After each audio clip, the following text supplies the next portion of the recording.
Jumhur ulama artinya mayoritas ulama menghukuminya orang yang mencandakan syariat, mencandakan bagian-bagian dari diantaranya sholat, itu dihukumi bisa menjadi keluar dari Islam.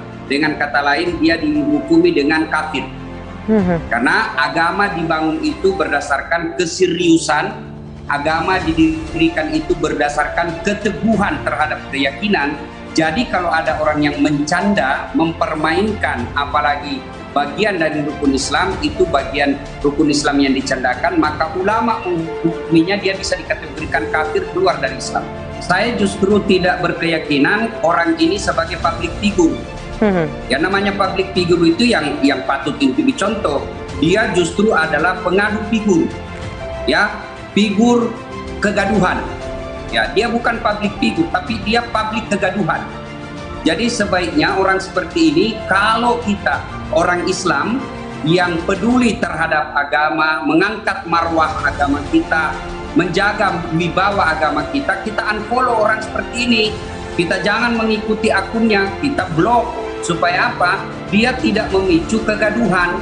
Alhamdulillah, kita ini sudah bersyukur kepada Allah, COVID sudah mulai mereda. COVID sudah bisa membuat kita agak tenang. Tiba lagi ada isu, ada konten-konten seperti ini. Saya yakin orang-orang seperti ini bikin konten gila seperti ini hanya mencari popularitas. Barangkali dari segi kreativitas positif, aktingnya sudah mulai pudar, kemudian popularitasnya mulai pudar, tidak punya kreativitas yang positif, akhirnya cari yang negatif supaya kembali terangkat popularitasnya. Ada pepatah Arab mengatakan, kalau kau mau terkenal, kencingi sumur Zamzam. Ya memang kalau pasti kau terkenal satu dunia kalau mengencingi sumur Zamzam, tapi terkenalmu adalah terkenal dalam hal negatif. Maka saudara-saudara, ya, saudaraku seiman, ya, orang-orang seperti ini kita tidak usah rusulah, tidak usah pedulikan orang begini. Cukup kalau kita peduli terhadap agama, unfollow, blok dia punya akun, ya, jangan ikuti. Kita kemudian menghukumnya dengan hukum sosial, hilangkan dia dari media sosial. Kemudian pihak aparat, ya, sebaiknya orang-orang seperti ini perlu mendapat perhatian khusus. Perhatian khusus dalam arti adalah tindakan hukum, ya, mungkin dipanggil untuk ditanya, ya, untuk selebihnya ya orang-orang hukumlah yang tahu. Kemudian bisa juga orang-orang seperti ini diperiksa kesehatan jiwanya.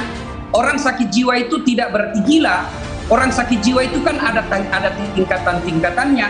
Gila itu sudah parah, tetapi orang seperti ini saya yakin ada gangguan jiwa karena selalu menganggap hiburan, selalu mencari popularitas dari hal-hal negatif. Itu kan abnormal namanya. Ya, saya doakan mudah-mudahan orang seperti ini mendapat hidayah dari Allah sehingga dia bisa, kalaupun nanti akan wafatnya dia sudah mendapat hidayah dari Allah Subhanahu wa taala. Auzubillahi min dzalik. Ya, sebaiknya meskipun tidak ada yang laporkan, polisi kalau melihat kasus seperti ini, ya mungkin ada riak-riak, ada potensi keributan, ada potensi yang mengganggu kemaslahatan umat, ya polisi saya kira harus proaktif untuk memanggil. Apa motifnya mempermainkan ajaran agama seperti ini, ya tentu perlu digali apa motifnya, sehingga polisi sebaiknya proaktif memanggil itu kan tidak langsung dipenjara, memanggil itu kan tidak langsung dihukum, tapi paling tidak dengan panggilan itu masyarakat menyadari bahwa ada perhatian aparat terhadap orang-orang yang mempermainkan hukum-hukum seperti ini.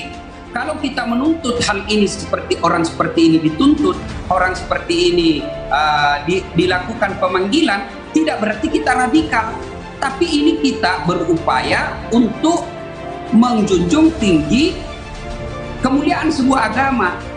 Agama itu ketika melihat kebatilan, kan kata Nabi, apabila kau melihat kebatilan, pertama cegahlah dengan tanganmu. Tangan ini simbol kekuasaan, ya, pemerintahlah di sini. Kita masyarakat tidak boleh main hukum, main hakim sendiri. Kemudian tidak bisa fabilizani, dengan lisanmu. Lisan di sinilah ulama, aktivis dakwah. Kemudian tidak bisa itu, kata Nabi, tegurlah dalam hatimu. Tegur dalam hati ini wujud konkretnya, unfollow. Jangan ikuti akunnya, blok akunnya. Itulah selama-lama iman. Saya kira memang harus ada perhatian dari aparat. Sebab orang ini saya lihat sudah mengulang-ulang, ya, karena dia tidak ada tindakan hukum, akhirnya dianggap remeh. Ya, saya tersinggung kalau Allah yang saya puja, yang saya muliakan 24 jam, yang saya yakin pemilik segalanya, lalu ada yang menghinanya dengan kalimat-kalimat seperti ini, ya tentu saya jengkel.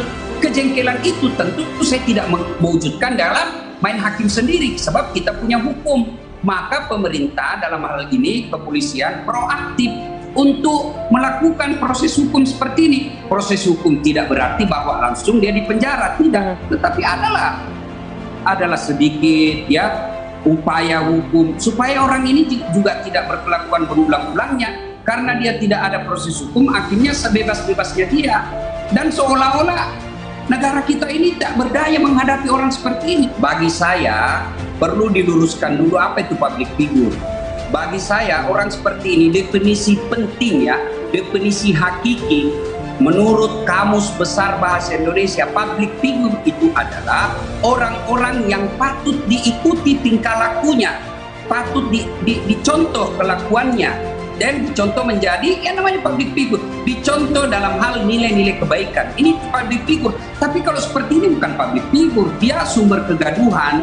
Apalagi yang dia lakukan ini adalah menodai nilai-nilai agama. Bagi orang yang baik agamanya, ya pasti merasa terhina kalau ajaran rukun-rukun sholat, ya, praktek sholat dipermainkan, nama mulia, nama-nama Allah, Asmaul Husna dilecehkan. Ya bagi kita orang beriman ini kan sakit hati. Tapi sakit hati kita kan tidak boleh main hakim sendiri. Maka negara ini kita harap mewakililah sakit hati umat ini agar orang seperti ini dikenakan hukum. Namanya orang yang banyak followernya, banyak orang yang mengikutinya, apalagi kalau pengikutnya banyak anak-anak SMA, ya, banyak anak-anak SMP yang masih nabil. Saya khawatir melakukan penodaan seperti ini dianggap hal biasa. Ya, oleh karena itu ya perlu memang ada tindakan hukum. Nah, tindakan hukum yang saya maksud, pelajari apa motifnya, biarlah di pengadilan nanti yang membuktikan dia benar atau tidak. Bukanlah opini yang membuktikan dia benar atau tidak, tapi polisi memanggilnya, menanyainya, kemudian proses hukum selanjutnya salah atau tidak, biarlah di pengadilan dia dihukum, dibuktikan. Kalau dia tidak bersalah menurut tinjauan hukum di depan hakim, ya tentu kita bebaskan. Tapi kalau dia terbukti menyalahi hukum berlaku di Indonesia, ya dia harus jalani hukumannya supaya tidak menjadi contoh bagi orang-orang yang lain. Pada zaman sahabat ada kejadian seperti ini dan dia dihukum, ya, ada yang dihukum pancung karena mempermainkan nilai-nilai agama. Tapi kan kita bukan negara syariat Islam, kita tidak menerapkan syariat Islam. Oleh karena seperti ini kejadiannya, maka kita hanya minta kepada aparat minimal panggillah dia. Dia kan sudah beberapa kali dipanggil untuk ditanyai apa motifnya, ya, supaya apa? Kita ini merasa bahwa memang ada hukum yang berlaku di Indonesia ketika kalian